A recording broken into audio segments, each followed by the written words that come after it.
ओम शांति। स्वागत है सभी भाई बहनों का आज की कहानी में। तो आज हम सुनेंगे, एक कहानी है पति और पत्नी के रिश्ते की। तो एक पत्नी ने अपने पति से एक अटैची की तरफ इशारा करते हुए कहा कि ये अटैची आप कभी नहीं खोलेंगे जब तक हम नहीं कहेंगे। तो पति ने भी वादा किया कि ठीक है, हम इस अटैची को बिना तुम्हारे परमिशन के कभी नहीं खोलेंगे। तो इस तरह से वो अटैची पत्नी ने बंद करके रख दी और पति पत्नी दोनों आराम से रहने लगे।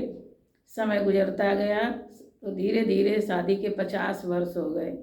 तो 50 वर्ष के बाद उसकी पत्नी बीमार पड़ी और बीमार पड़ने के बाद वो धीरे धीरे बिल्कुल अंतिम सांसें लेने लगी। तब अचानक ही उसके पति को याद आया कि हमसे वादा लिया था पत्नी ने कि इस अटैची को कभी नहीं खोलेंगे।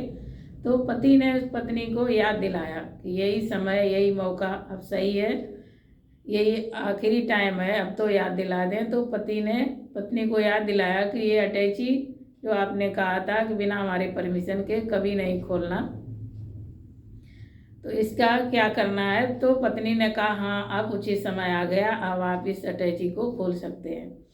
तो जब अटैची को पति ने खोला तो देखा उसमें 2 गुड़ियाँ रखी थी।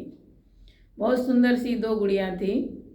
तो 2 गुड़ियाँ देख के पति ने पूछा पत्नी से कि ये 2 गुड़ियाँ इसमें कैसी रखी हैं, इसका राज क्या है। तो पत्नी ने बोला कि मेरी माँ ने ये अटैची दी थी और हमको बोला था कि जब जब तुम्हारा पति गुस्सा करे तब तब एक गुड़िया सिल लेना। तो इस तरह से हमने ये गुड़िया सिल के रखी है कि जब आप गुस्सा करते तो हम गुड़िया सिल लेते। तो वो गुड़िया सिल के हमने इसमें रखी है। तो पति बड़ा खुश हुआ।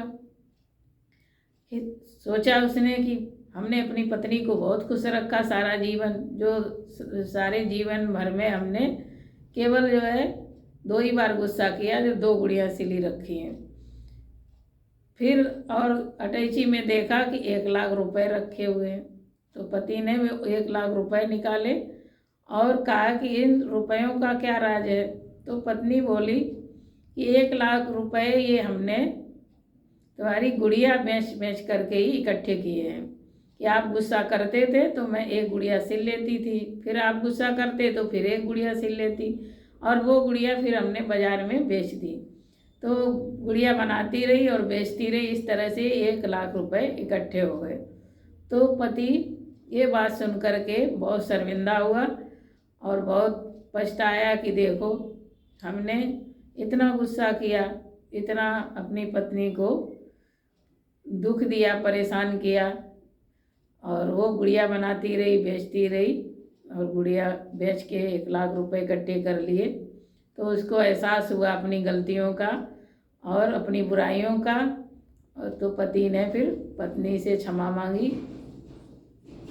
तो इस तरह से हम भी अगर रिश्ता अच्छा रखना चाहते पति पत्नी के बीच में और अच्छे से रहना चाहते हैं तो कोई भी नेगेटिव बात है उसको पॉजिटिव में परिवर्तन करके और कुछ ऐसा करें जिससे हमारे जीवन में सुख शांति बनी रहे और हमारे रिश्ते में कभी करवाहट ना आए। हमेशा ही दोनों मिलके खुश होके चलते रहें। दोनों पहिए गाड़ी के खुशी खुशी से मिलके इस गाड़ी को चलाते रहें, गृहस्थी की गाड़ी को। तो इसके लिए हम हमेशा ही विश्वास और एक दूसरे में अगाध स्नेह और एक दूसरे से इतना प्रेम होना चाहिए जो किसी भी तरह की अंदर में खटास या बुराई पैदा ना हो। संबंधों में हमेशा जीवन सुखी बना रहे। ओम शांति।